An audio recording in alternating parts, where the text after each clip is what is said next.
보물 사냥꾼의 황금시대가 다시 영광스럽게 돌아왔어. 부와 권력, 명성을 안고. 그게 바로 사냥꾼이 꿈꾸는 거야. 그런데 그 속에서 누군가는 반대로 가는 존재가 있지. 그가 바로 크라이 스트레인지 그리프라는 최강팀의 리더야.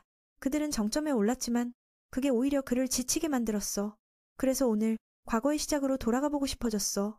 어릴 적 친한 친구들과 함께 보물을 사냥하며 영광을 누릴 팀을 만들었던 기억이 나. 목표는 킹고주디아에서 세계 최강의 영웅이 되는 거였어. 여기서 사냥꾼은 스타처럼 대우받아 주요 일은 유적과 보물 전당을 찾아 세계 곳곳을 해결하며 돈과 명성을 쌓는 거지. 그들은 목숨을 걸고 팬텀이라 불리는 괴물들과 싸워야 해. 지금 신입 사냥꾼 면접이 열리는 술집으로 가는 길이야. 길드는 여러 강력한 팀이 모인 곳이야. 서로 돕고 신입을 챙겨주지. 사냥꾼 일은 실수하면 목숨 걸린 일이니까. 줄을 서 기다리다 갑자기 한 여자가 다가와 인사해. 크라이도 팀을 찾는 줄 알고 그녀가 참가 의사를 밝혀. 그가 지쳐 보이니까 다른 사람들보다 쉽게 다가갈 수 있을 것 같아서. 그녀는 루다라고 해. 레벨 3 사냥꾼으로 자격증도 있어. 크라이는 수줍게 악수를 피하고 나는 크라이 안드레라고 말해. 그녀는 항상 혼자 싸워서 발전이 어려웠다고 해. 처음엔 흰 늑대 동굴의 보물 전당을 노렸지만 너무 어렵게 느껴서 여기 온 거야. 그 말을 듣던 건장한 남자가 비아냥거리며 루다가 그만두라고 해. 레벨 3으로 여기 오다니 완전 초보자라고. 그녀는 화가 나서 그 남자를 때려줄 기세야. 그 남자는 여기서 레벨 3은 신참일 뿐이라고 계속 말해. 그들의 말다툼이 시끄러워지자 크라이는 끼어들지 못해. 신분을 숨기고 있으니까. 둘이 싸울 준비를 하자 보안팀이 나와 맑고 길드 가입 자격을 취소하겠다고 위협해. 그 말에 루다는 겁을 먹고 내가 뭘 했나 봐. 안으로 들어가니 그녀는 여기 모두가 사냥꾼인데 놀라워.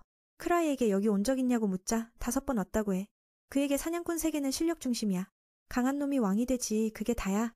재능 있는 자는 빠르게 유명해지고 그렇지 않으면 집으로 가서 소떼치라고.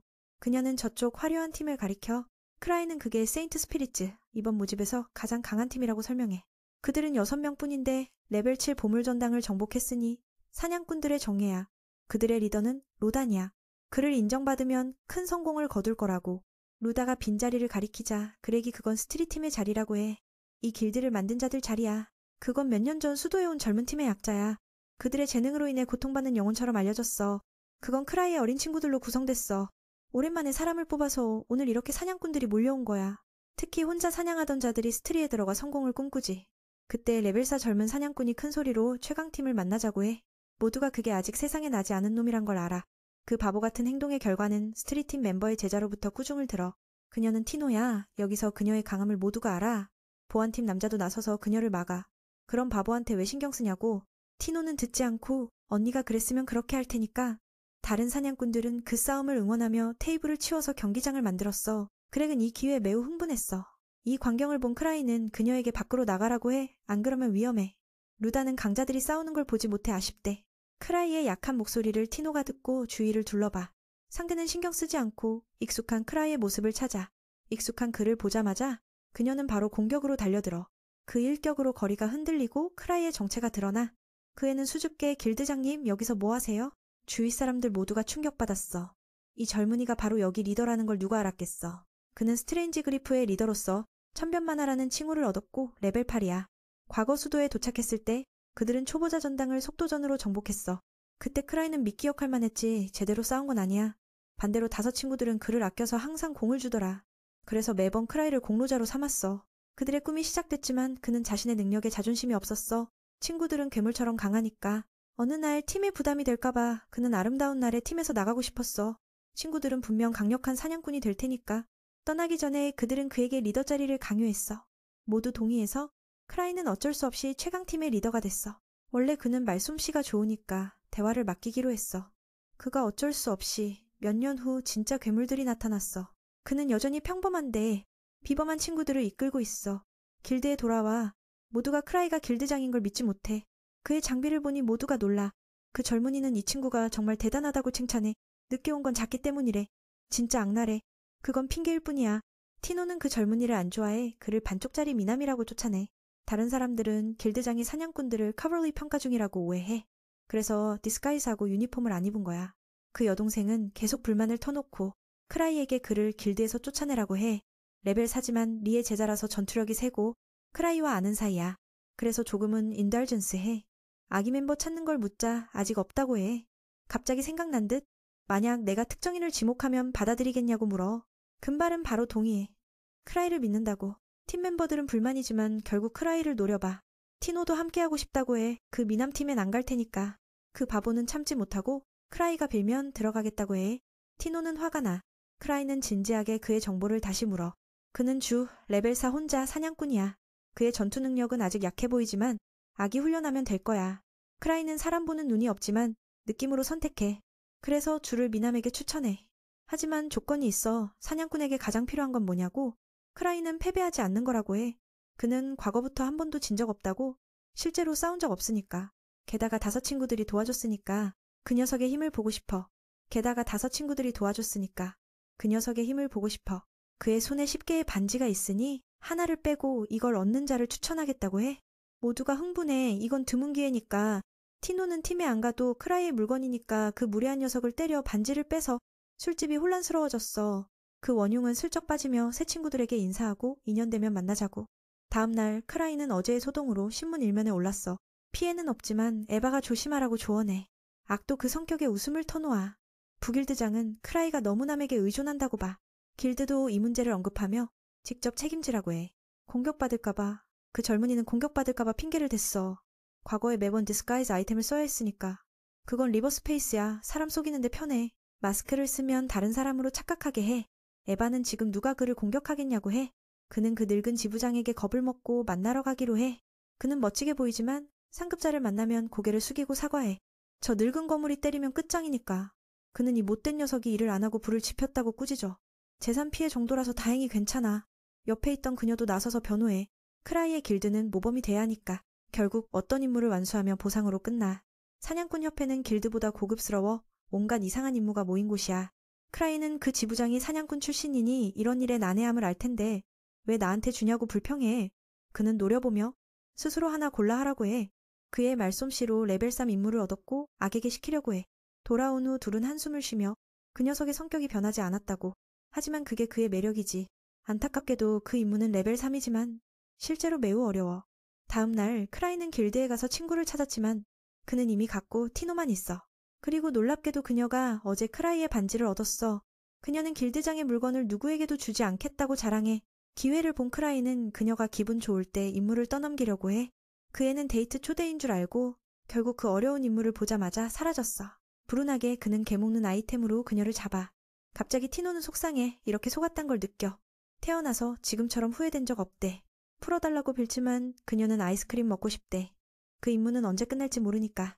게다가 혼자라서 어떻게 구하겠어.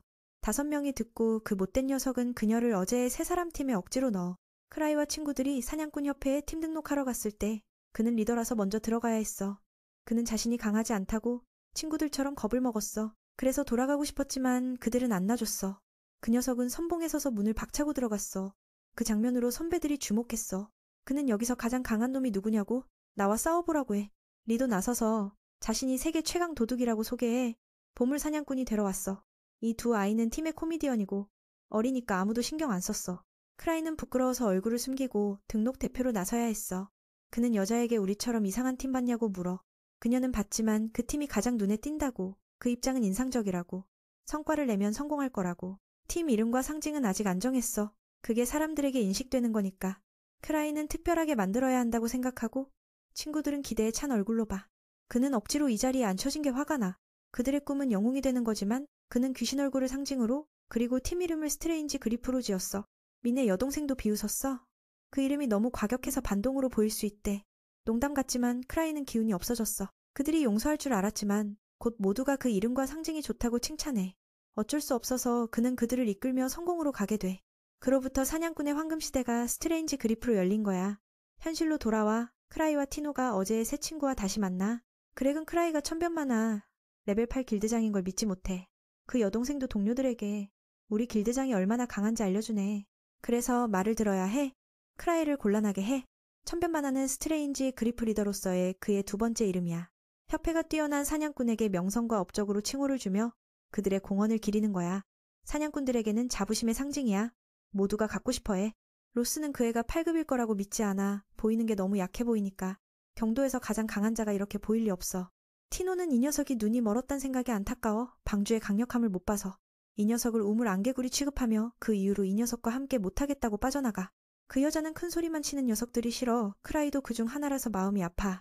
그 애는 친구들이 자기가 가장 강하다고 떠들어대서 스트레인지 그리프의 명성까지 더해져 이제 모두 크라이를 경도의 최강자로 여기고 있어. 대략 임무는 전에 이미 알려줬어. 자기 집 아이를 도와달라고 세 사람에게 부탁한 거야. 로스는 그 애를 약자로 봐서 받아들이지 않아. 자기보다 약해 보이는 애 말을 누가 들을까. 그렉형도 말려 방주에서 쫓겨나면 사냥꾼 인생 끝이야.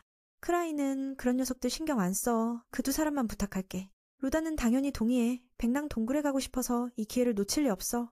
그 청년은 자기가 집에 남겨지자 물어보고 크라이는 티노 머리를 쓰다듬으며 세 사람과 함께 가라고 아니면 다른 사람 초대해도 된다고 해. 그 여자는 귀엽게 굴며 방주와 함께 가고 싶어. 하지만 안 들어줘. 커플이 떠나는 걸 보고 제이봇은 다시 도전하겠다고 지면 우정을 맺자고 해. 크라이는 그런 건 필요 없지만 교훈을 주기로 해. 그래서 세 팀의 리더 티노를 내세워. 내세우는 건 사실 그 애가 말 안 해도 그 애는 할 거야. 그 여자는 큰 소리치는 녀석이 싫고 크라이에게 무례하니까. 그 후 모두 훈련실로 가서 싸워.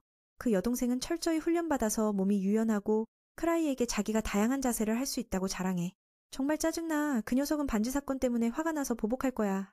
그 후 그 녀석을 이기면 크라이 차례라고 선언하지만 그럴 리 없어. 이 녀석에게 알려줄게. 티노도 4급이고 5급에 거의 다 와 있어.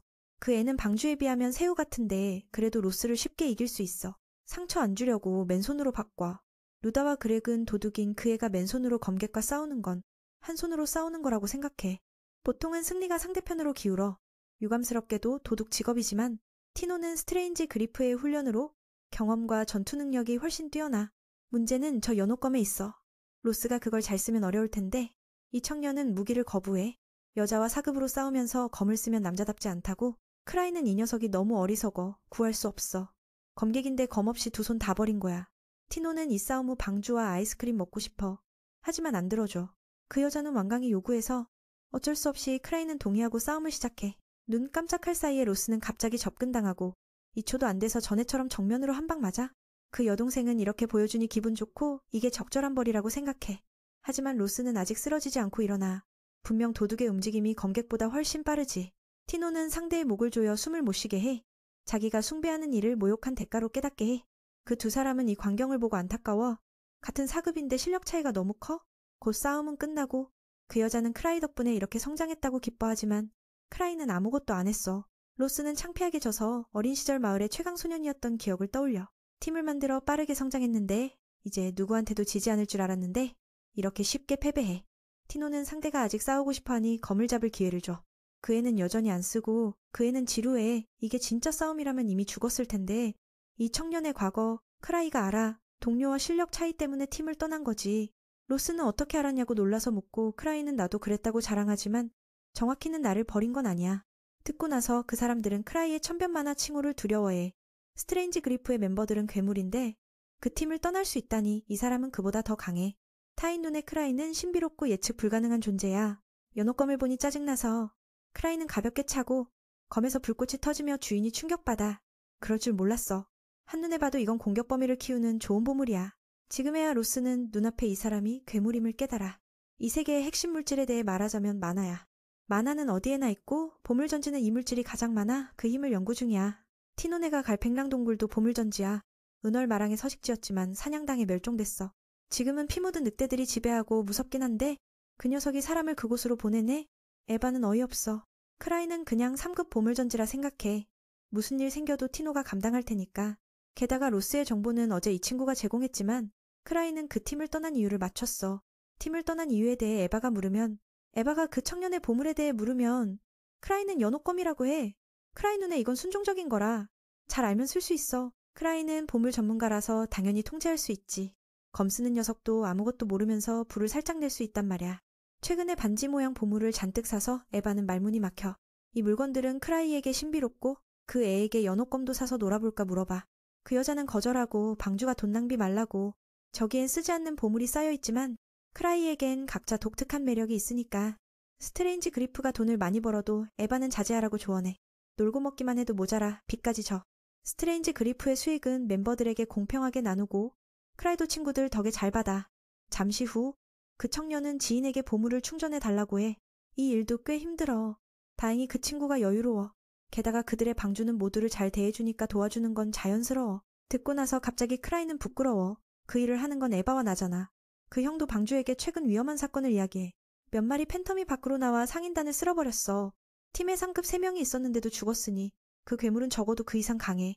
그 괴물의 모습은 백랑동굴 근처 늑대야. 듣고 나서 크라이는 깜짝 놀라. 티노네가 그걸 만난다면 끝장이야. 자기 위로로 아마 문제 없을 거라 생각해. 그러다 그 형이 백랑동굴 관련 임무 등급이 바뀌었다고 해. 전에 5급팀이 갔는데 실종됐어.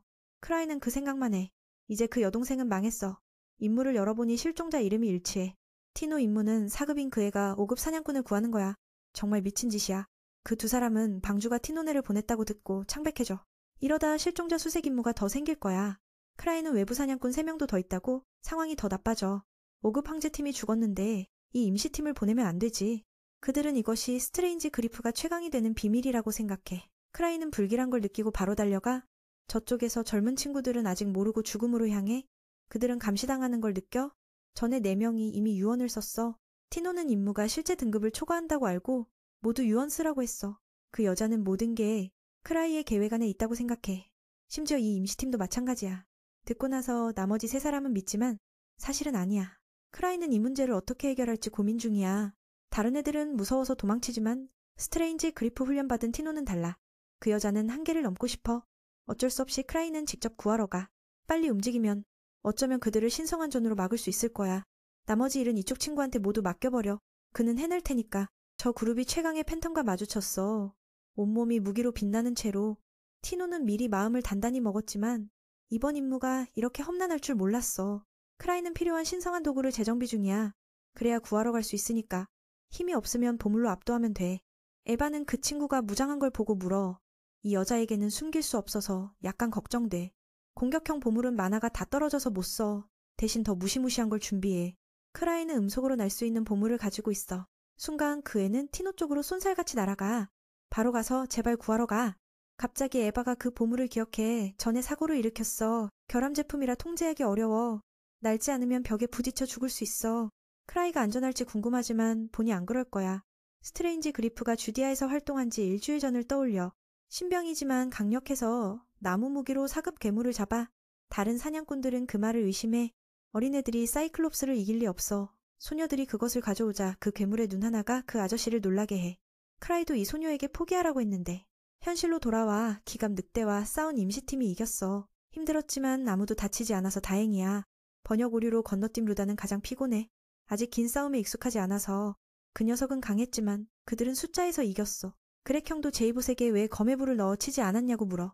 그 애는 연옥검이 만화가 다 떨어졌다고 하며 미니 다 썼고 본인이 충전 못해서 그냥 쳤어. 그 친구는 이렇게 하면 안 되겠다 싶어 후퇴하자고 해. 그 형도 정보가 틀렸으니 합리적이라고 생각해. 이대로 가면 구해야 할 대상이 이미 죽었을지도 몰라. 티노는 아직 보물 전지에 안 들어갔으니까 거절해. 그렉은 안으로 가면 방금 전처럼 만나면 끝장이야.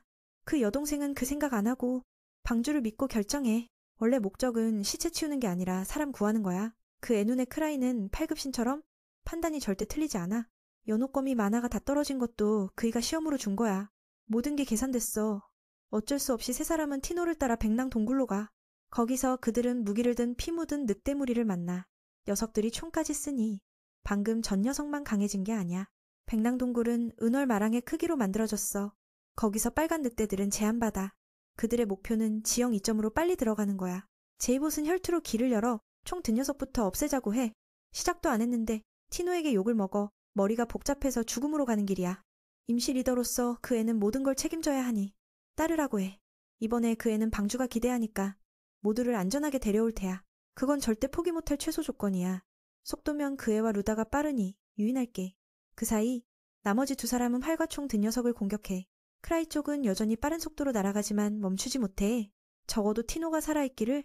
심지어 다른 사람을 방패로 써도 돼. 저쪽에서 싸움이 시작됐어. 보물 전지 안에서 좁은 공간이 4사람에게 2점 줘. 팬텀은 강하고 끈질기지만 그들은 팀워크로 이겨. 점점 어울릴수록 싸움이 쉬워져. 마침내 노력으로 모두를 쓰러뜨리고 기뻐해. 번역 오류로 건너뛴 티노는 깨달았어. 이 4명의 팀이 강력한 괴물들을 물리치는 건 정말 쉽지. 적들은 협력이라는 걸 전혀 몰라서 그게 바로 우리의 강점. 그래서 다른 괴물들이 나타나도 그들은 전혀 걱정하지 않고 자신만만해졌어. 비록 임시팀이지만 각자 정말 뛰어나서 맡은 역할을 완벽하게 해내고 있어. 제이봇은 말은 거칠어도 실제로 엄청 강해. 거미 힘을 안 써도 혼자서 괴물 하나를 해치울 수 있지. 그렉은 노련하고 경험 많아서 사람 다루는 게 정말 세련됐어. 루다는 특별한 활약은 없지만 탐색 능력이 뛰어난 도둑으로 빛을 발해.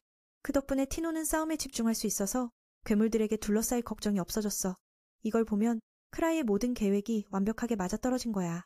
그건 티노의 생각일 뿐 사실 크라이는 아무것도 모르는 상태였어. 싸우는 중에 티노는 혼자서 방주를 신처럼 떠올리며 감탄하고 있었지. 제이보스는 강한 동료들과 함께하면서 과거를 떠올렸어. 자신이 너무 교만해서 동료들의 감정을 무시했는데 노력했어도 실력 차이가 너무 커서 발전할 수 없었어. 그래서 그는 떠나기로 했고 그땐 화가 났지만 지금 생각하니 정말 잘못된 거였어. 이제 같은 수준의 동료들과 함께하니 가슴이 벅차올라. 전투 능력도 올라가서 마지막 괴물을 성공적으로 쓰러뜨렸어. 조금 피곤하지만 이 느낌이 진짜 짜릿해. 짧게 쉬고 나서 그들은 더 깊이 안으로 진격했어. 이 방이 너무 넓어서 모두가 긴장됐어. 티노는 뭔가 다가오고 있다는 걸 느꼈어. 아마 보스일 거야. 크라이가 준 임무는 항상 강한 놈들이니까. 그래서 모두에게 조심하라고 당부했어. 조심해. 그 말을 듣고 그 형은 살짝 겁을 먹고 물었어. 이제 물러날까? 티노는 여기까지 왔는데 아무 피해도 없으니 보스를 잡을 수 있을 거라고 생각했어. 그래서 조언했어.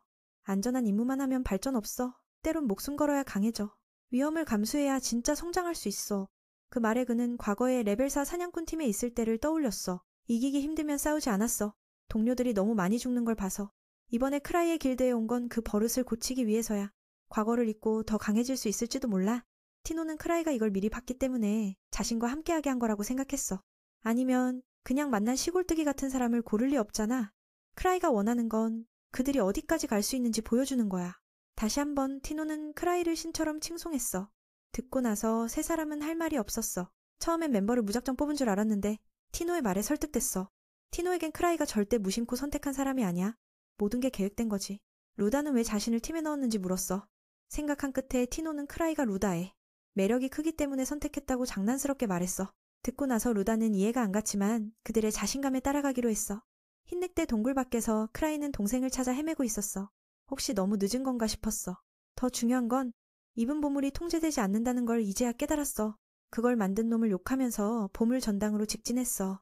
보물 덕분에 벽에 부딪혀도 무사하지만 문제는 여전히 멈추지 않는 거야. 그게 어려운 부분이야. 티노가 있는 쪽으로 날아가다 보니 거대한 몸의 괴물을 만나서 땅을 내려치니 지진처럼 흔들렸어. 다행히 피했지만 예상보다 훨씬 강해. 여기까지 왔는데 포기할 순 없어. 티노는 그 괴물이 다른 놈들처럼 모자를 안 쓰고 있단 걸 봤어. 이걸 크라이의 1000번 챌린지로 여기고 꼭 이겨야 해. 동료들이 시간을 끌어주니 제이봇이 믿음직하게 달려들었어. 공격 성공 막아냈지만 그 무게가 무거운 탱크처럼 느껴졌어. 보스의 몸이 너무 단단해서 그렉이 온 힘을 다해도 안 통하고 오히려 날아가 버렸어. 티노는 결의에 찬 눈빛으로 계속 달려들어 공격을 피했어. 이게 주다를 감동시켰어. 티노처럼 되고 싶어졌지. 가장 나이 많은 형은 괴물에게 검을 부러지게 당했지만 기회가 왔어. 티노가 속도를 이용해 차려했지만 반격당했어. 상처 입었지만 멈추지 않고 검을 괴물의 머리에 꽂아 힘든 전투를 끝냈어.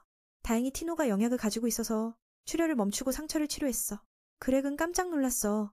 갑자기 검을 부러지게 됐지만 다들 살아서 기뻐. 리더는 괴물들에게서 빼앗은 검을 그 형에게 주며 보상했어. 이제 갇힌 사람들을 찾으러 갈 수 있겠어? 아니면 아닐 수도. 방금은 시작일 뿐. 2층의 보스는 여러 마리야. 그들은 무기까지 완벽하게 장비하고 있어. 티노는 이제 포기할 판인데 크라이가 준 임무가 너무 어렵네. 다친 다리에도 불구하고 가장 가까운 오른쪽 통로로 달려가려 했어. 그곳이 좁아서 괴물들이 못 들어올 테니까. 불행히도 그 생각이 들키고 검든 놈이 길을 막았어. 그들은 정말 영리하고 협력도 잘해. 두 남자가 큰 결심으로 막아주며 루다와 티노가 먼저 도망가게 했어.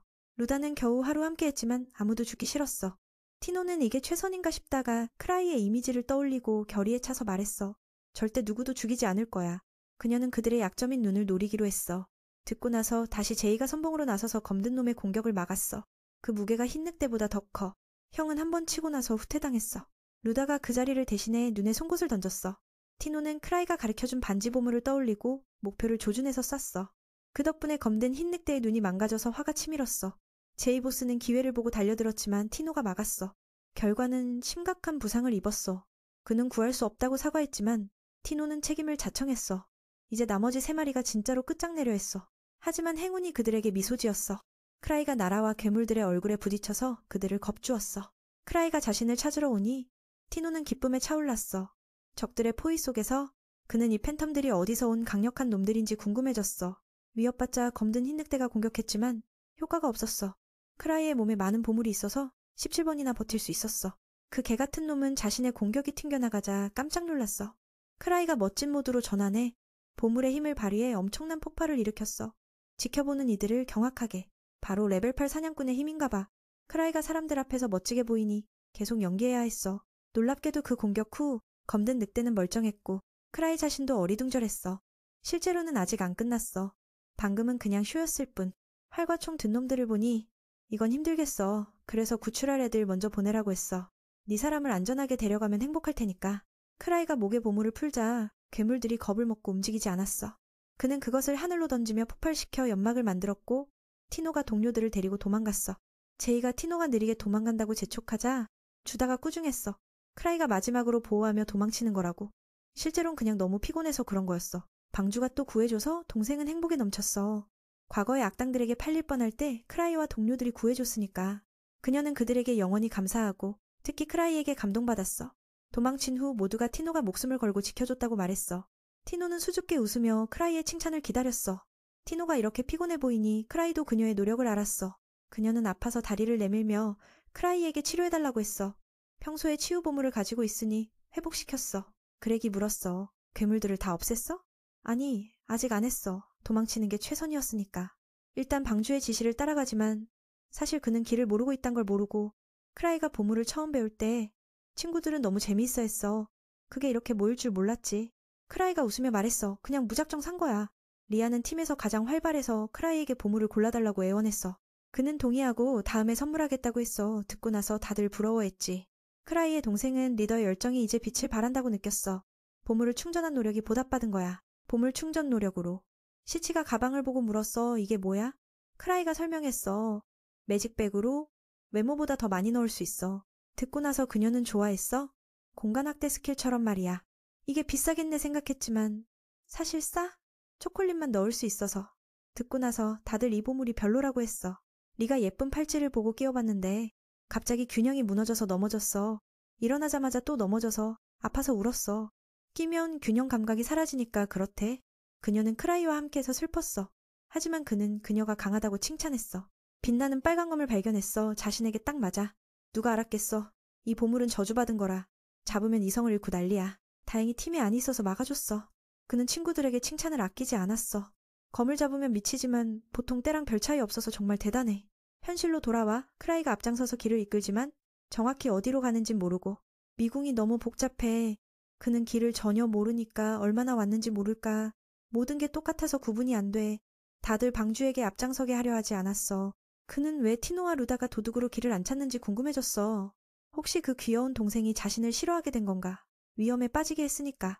화가 날 만하네. 무릎 꿇고 사과해야 할지도. 알비가 물었어. 우리는 어디로 가는 거야? 티노가 말했어. 방주의 생각을 읽는 법을 배워. 그게 훈련이야. 크라이가 갇힌 사람들을 구하러 가는 거지. 탈출이 아니야. 듣고 나서 그는 깜짝 놀랐어. 티노가 오해한 거였어. 티노는 흰늑대 동굴 지도를 봐서 위치를 알아. 돌아가려면 방금 보스방을 지나야 해. 듣고 나서 다들 깨달았어. 어쩔 수 없으니 크라이를 따라가며 행운에 기대. 루다가 물었어. 방주는 정말 어디로 가는 거야? 크라이는 대답 없이 그냥 갔어. 그러다 바로 실종자들을 만났어. 모두가 감동했어. 어떻게 방주가 그들을 찾을 수 있었는지. 티노는 자랑스럽게 말했어. 크라이의 모든 게 계획된 거야. 그냥 따르기만 해. 그는 상황을 모르다가 아, 이들은 구출할 사냥꾼들이구나 생각했어. 모두 살아있지만 완전히 지쳤어. 각각 회복무약을 주고 리더가 감사를 전했어. 동생은 말했어. 방주에게 감사해야 해. 덕분에 여기까지 왔으니까. 그는 우연일 뿐이라고 했지만 다른 사람들은 안 믿고 티노의 말에 감동됐어. 무약을 마시니 상처는 나았지만 체력은 약해. 며칠 동안 아무것도 못 먹었으니까. 크라이가 초콜릿을 넣는 보물을 꺼내서 모두에게 주었어. 이게 또 한 번 인상적이었어. 크라이가 미리 계산한 거라고. 티노는 방주를 더 사랑하게 됐어. 사람들이 잘 대해주고 위기 속에서도 유머로 긴장을 풀어주니까. 유머로 풀어서. 티노가 가장 많이 먹어서 행복해. 왜 이렇게 통통한지 크라이 덕분에 잘 먹고 자란 거야. 그렉은 레베로 팀이 살아서 다행이라고 했어. 처음엔 다 죽은 줄 알았는데. 다보는 그 팬텀에 충격받았다고 했어. 주부는 이상하다고 했어. 우리도 레베로인데? 그 가면 쓴 늑대 4마리를 이겨야 할 텐데. 이제 풀렸어. 그 늑대들은 보스가 아니고 부하일 뿐이야. 우리는 한 마리의 덧덮인 놈에게 당했어. 그건 원한의 화신이라. 이런 곳에서 더 강해져. 그는 아마도 그 괴물이 시버문의 저주로 이 보물전당에 남겨진 것 같다고 생각해. 마수들의 원한이 사냥꾼에게 쓰러질 때마다 점점 강해져 지금에야 폭발하며 이런 혼란을 만들어냈어. 크라이는 그 말을 듣고 완전히 헤매는 기분이야. 레벨엔 팀원들은 각자 자신의 전투 능력을 믿고 있어.